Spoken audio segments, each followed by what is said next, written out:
Hey guys, listen to me. If you're a Christian, I just need you to listen to me real quickly and listen to this message. So, out in movie theaters right now, there's this movie called the Barbie movie.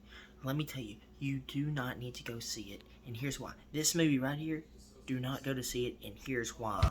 So, Dr. Bear, a lot of people out there, they might be wondering about this Barbie movie. They're seeing the advertisements, the trailer, and they're thinking, should I take my daughter to see this movie? You have an article over at Movie Guide, the organization. You have an article there that it's titled Warning, Don't Take Your Daughter to Barbie. And so, what was it that led to that determination? Well, frankly, we saw the movie on Sunday night, and the movie is worse than you could possibly expect. It's hardcore propaganda.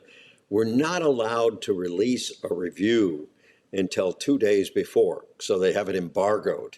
So we see a lot of movies early. We write the reviews, and then we wait. So that's a part of life in the big city of Hollywood. But Barbie just is terrible. The first few minutes, it's got a bunch of little girls playing with little baby dolls. Now, I've got 17 grandchildren, and the most of them are little girls, and they love playing with baby dolls. And the girls take the baby dolls and bash them and slap them, and we don't have and say we don't have to be mothers anymore. In Barbie land, men are the problem with all of society. It's hardcore feminist.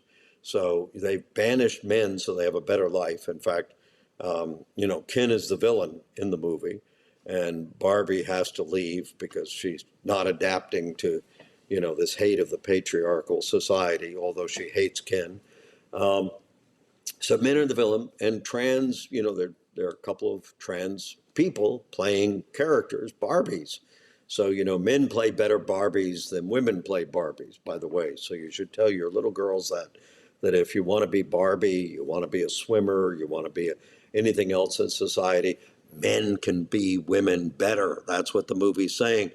So the doctor in the movie, Dr. Barbie, is a trans, and he was quoted in his interview of saying that this movie is candy with a little bit of poison.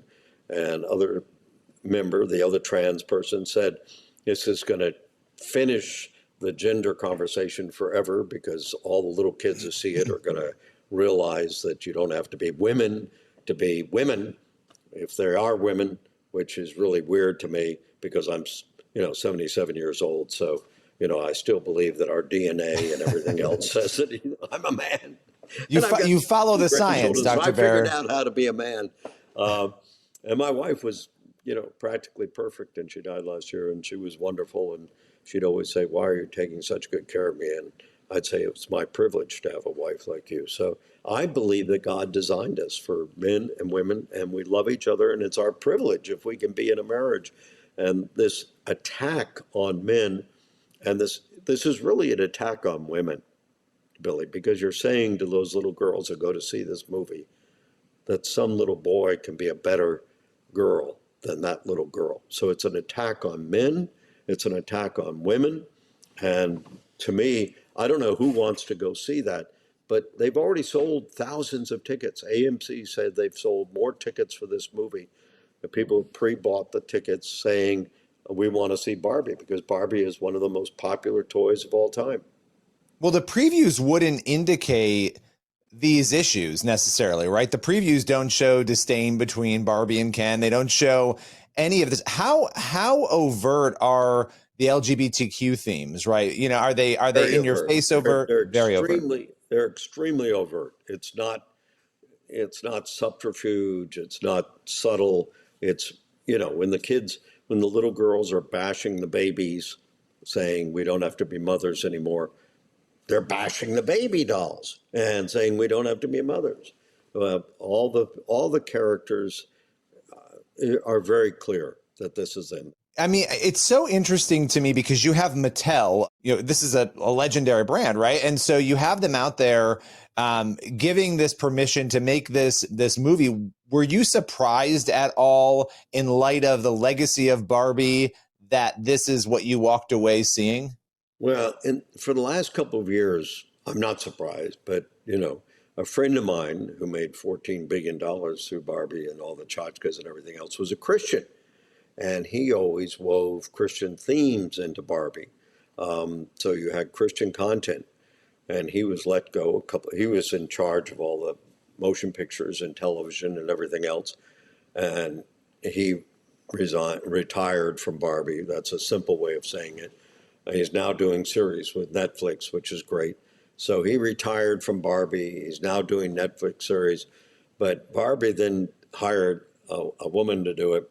And they said, this is the first time we've had somebody as the head of motion pictures. It's not true. I mean, they did the motion pictures. They did lots of them. So suddenly you had Barbie moving in a different direction. And if you want to pay attention to the news, which you do all the time, Billy, because you do the news, you have all these companies that have gone really bad. I mean, it's not just Bud Light, but now Miller Lite is also in Anheuser-Busch, and lipstick companies, and, Target and all this. I mean, this is not, and a lot of these companies were started, Home Depot, et cetera, by Christians. Sam Walton at Walmart, they were started by Christians. And like my friend who was Christian, who was the head of Barbie for many, many years. So this is a very sad situation. I'm a little bit concerned about the fact that Greta, the director, is going to be directing Narnia now, because I was head of the company that did Narnia on CBS television, and we fought with the Children's Television Workshop that we'd hired to animate it and everything, because they did Sesame Street and they were friends, and they kept wanting to change the plot. They didn't want to have Aslan resurrected because they didn't understand resurrected. They wanted to have Lucy to have some magic potion and be sort of a witch and change the whole story. So I can imagine the Narnia going off into the wrong side.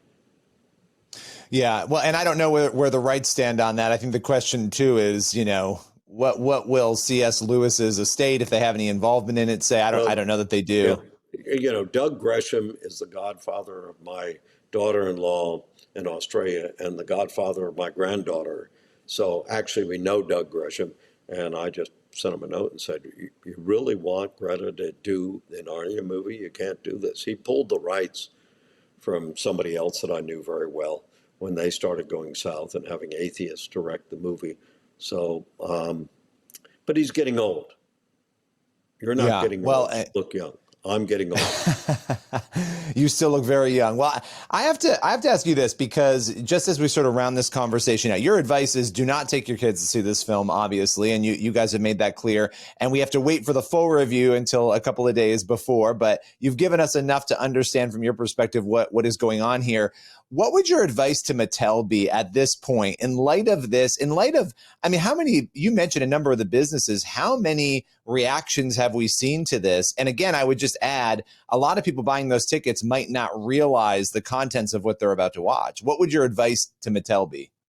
My advice to Mattel is to, like Disney hiring Robert Iger, and he's now upset with the fact that they started getting into a political position, and he's trying to remove them from all that.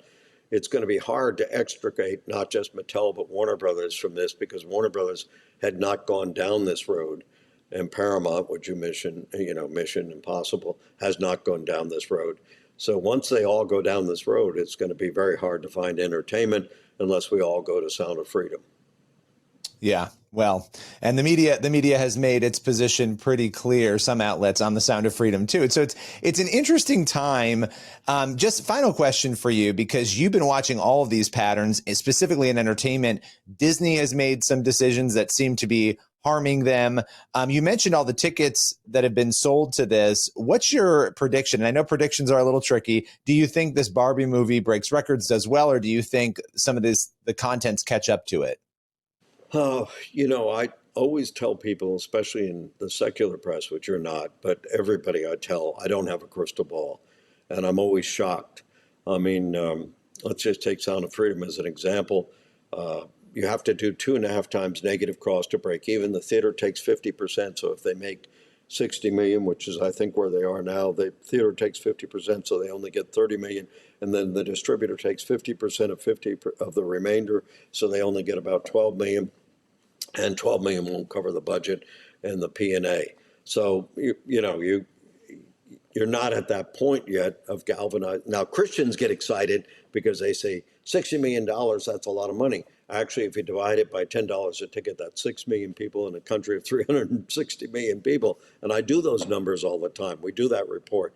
So you've got to really get above 100 million for all these movies, whether it's Jesus Revolution or we're still playing in a different, ballpark here. And Barbie will do, it'll do well because it's so well publicized. Whether it'll be a breakout hit, whether it'll, taper off quickly. I imagine the first weekend, because we already know that a lot of people have bought tickets, that you're going to do well.